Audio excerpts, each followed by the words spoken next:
আরো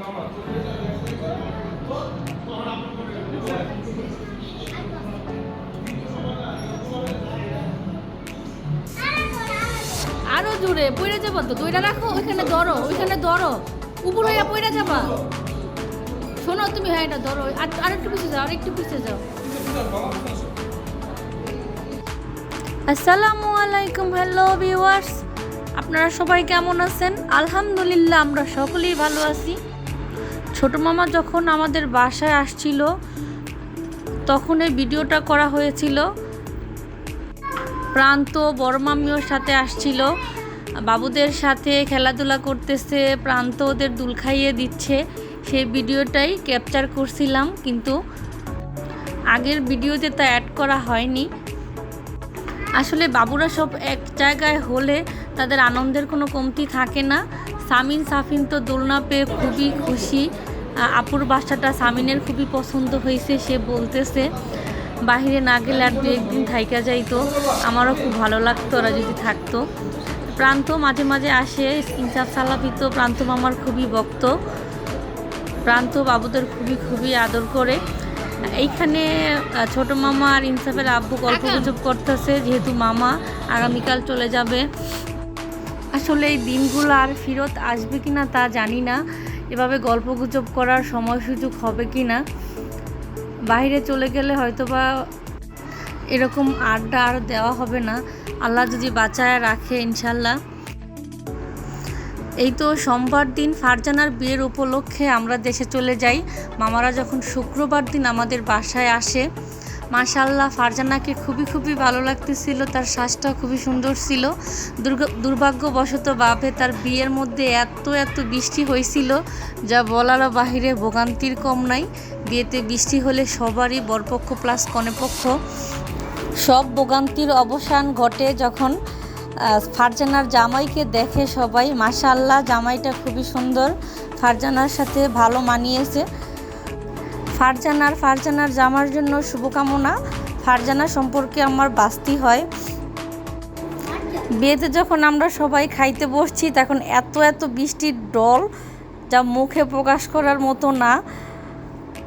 খাবারের টেবিলের নিচে প্রায় আঁটু সমান বৃষ্টির পানি জমে যায়, ওইখানে বসাই পসিবল ছিল না, কি আর করার। তারপর আমরা টিটু ভাই বা আমরা ঘরের সবাই ফ্যামিলি মেম্বার্সরা নানিদের বাসায় চলে যাই।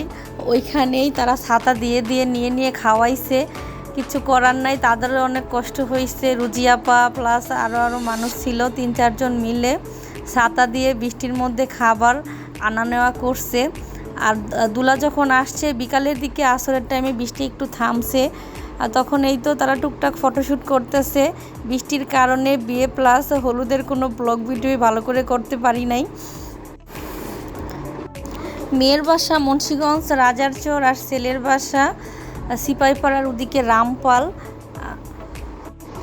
মাশাআল্লাহ দুজনকে খুবই মানাইছে, সবাই তাদের জন্য দোয়া করবেন। আর এইখানে সালাফি বাবুর দুষ্টামি শুরু হয়েছে। বরের বাইক পেয়ে সে তো মহা খুশি, সে তো বরাবরই রাইড লাভার। আর বাইক বা কার দেখলি সেখানে হামলা, তার উঠতেই হবে, গাড়ি চালাইতেই হবে, কি আর করার। তারে বসায় দিলাম, সেও মনের সুখে গাড়ি চালাইতেছে আর গান গাইতেছে।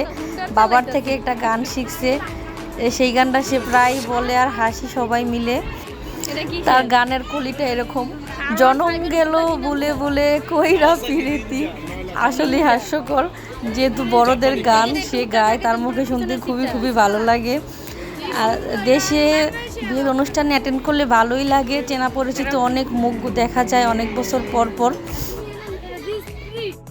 প্রায় 900 মানুষের আয়োজন ছিল তাদের, কিন্তু বৃষ্টির মধ্যে এত খারাপ অবস্থা ছিল, মানুষ ভালো করে খাওয়া দাওয়াই করতে পারে নাই। আসরের পর কিছু মানুষ হয়তো খেতে পারছে, বা 2টার আগে 2-1 বৈঠক যারা বসছে তারা একটু আরামসে খাইতে পারছে। বৃষ্টি ছিল প্রচুর, তাদের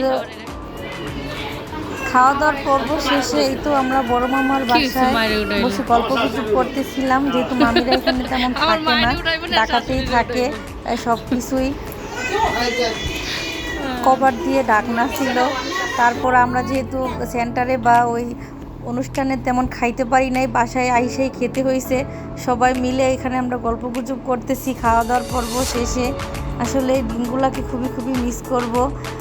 ইনসাফ, সালাফি, তারপরে সামিন, সাফিন সব বাবুরা একসাথে হলে তাদের গেমস খেলা, টুকটাক গল্পগুজব করা। আর এখানে হাসি খুশি মুখ রেজিয়া খালা, সেও খুবই ভালো মনের মানুষ। আমাকে দেখেই বলতেছে একটু ভিডিও করো, সবার একটু স্মৃতি ধরে রাখার জন্য। আমিও ভিডিও করে নিলাম। রেজিয়া খালা হচ্ছে আমার বড় মামার একমাত্র শালি। আমাদের খুবই আদর করতো এক সময়, যেহেতু আমরা ছোট ছিলাম তখন। তারও বিয়া হয়ে গেছে, দূরে থাকে, সচরাচর তেমন একটা দেখা হয় না। এই তো এইখানে এই পর্যন্তই। আল্লাহ হাফেজ, সকলেই ভালো থাকবেন।